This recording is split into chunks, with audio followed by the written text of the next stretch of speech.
Pembatal keislaman keempat adalah meyakini selain petunjuk Allah lebih bagus dari petunjuk Allah.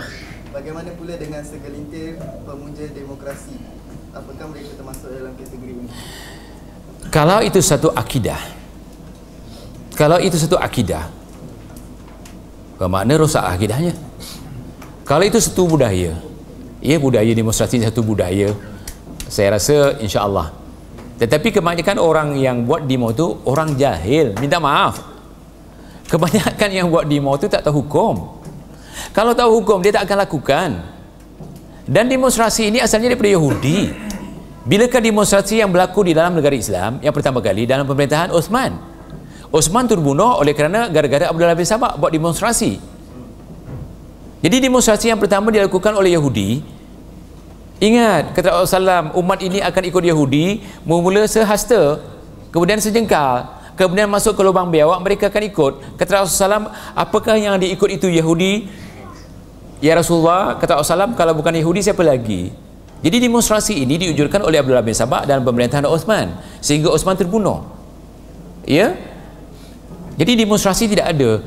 Ada, dia mengatakan bahawa apabila Rasulullah SAW dapat menjadikan Umar dan Hamzah, kalau tak salah saya lah ceritanya begitu, Umar dan Hamzah masuk Islam, maka buat demo. Yang ini dengan Umar, yang ini dengan Hamzah katanya. Itu cerita palsu semua, tidak ada ceritanya. Mereka cerita seperti ini supaya demonstrasi dihalalkan. Saya sudah menulis satu buku tentang demonstrasi, dan buku ini saya rujuk kepada ulama-ulama. Di antaranya saya merujuk kepada ulama yang masih hidup. Siapa dia? Syekh Rabi' Al-Madkhali, yang katakan kita itu Madkhaliyun, satu istilah. Dan juga kepada Syekh Saleh Fauzan Al-Fauzan.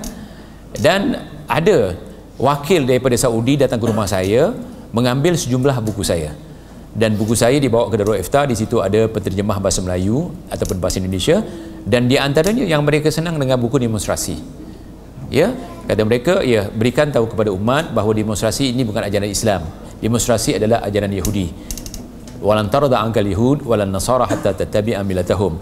Tidak akan redha Yahudi dan Nasrani kecuali kita ikut dia. Di antaranya untuk menghancurkan pemerintah adalah demo. Sebagaimana Mesir, ia dapat dijatuhkan Husni Mubarak dengan demo. Sebagaimana Syekh Bahlawi di Iran dulu dapat dijatuhkan dengan demo. Begitu juga dulu Mao Zedong hampir-hampir dijatuhkan dengan demo, tapi gagal. Dan kejadian-kejadian yang terawal menjatuhkan pemerintah Islam sehingga dibunuh pemerintah Islam melalui demonstrasi adalah perbuatan Yahudi, laknatullah, Abdullah bin Sabah, sehingga pemerintahan Osman jatuh, dan berapa banyak yang mati. Dan dengan pemerintahan dan jatuhnya pemerintahan Osman dibunuh oleh puak-puak demonstrasi, jadi masalah pemerintahan Ali, dan Ali akhirnya dibunuh oleh mereka berpunca daripada fitnah Abdullah bin Sabah gara-gara demonstrasi.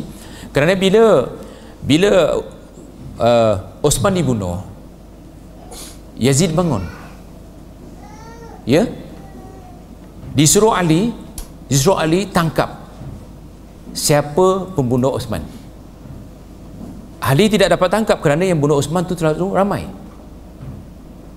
Dan kita mesti ingat, Ali dianggap oleh Rasulullah SAW sebagai mujtahid mutlak. Muawiyah dianggap oleh Rasulullah SAW juga sebagai mujtahid, tetapi ahli lebih dikedepankan kerana kata Rasulullah SAW, tamassaku bi sunnati wa sunnatul khulafa' rasyidin al-mahdiyyin min ba'di. Berpeganglah kepada sunatku dan sunat khulafa' al-mahdiyyin min ba'di selepasku. Siapa dia khulafa' al-mahdiyyin? Ali di antaranya. Jadi fatwa Ali tidak boleh ditangkap. Kalau ditangkap jadi satu peperangan yang besar. Sebab pembunuh Osman itu ramai. Tapi kalangan mereka mengatakan oleh kerana dia ada keluarga, ada kaitan dengan Muawiyah, maka kata Muawiyah, Ali tidak berhukum hukum Allah. Sebab tidak ditangkap, tidak dihukum pembunuh Osman.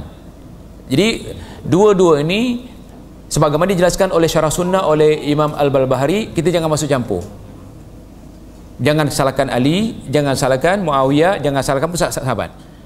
Jadi kita bariun minhu. Kita berlepas tangan dengan apa yang mereka lakukan, dan kita tak boleh kritik. Cuma yang kita nak kritik di situ tentang demonstrasi pertama yang dilakukan oleh Abdullah bin Sabah, yang diangkut orang-orang Mesir dibawa ke Madinah. Lihat, sahabat tak terlibat dalam demonstrasi. anda bacalah sejarah demonstrasi pertama di Madinah itu, sahabat seorang pun tak terlibat. Yang terlibat adalah orang luar, kebanyakannya diangkut oleh Abdullah bin Sabah, orang Mesir. Maka kita katakan sahabat tak ada yang seorang pun terlibat dalam demonstrasi, bermakna salaf-salaf kita, sahabat tidak pernah menganjurkan demonstrasi ataupun demo. Wallahu a'lam.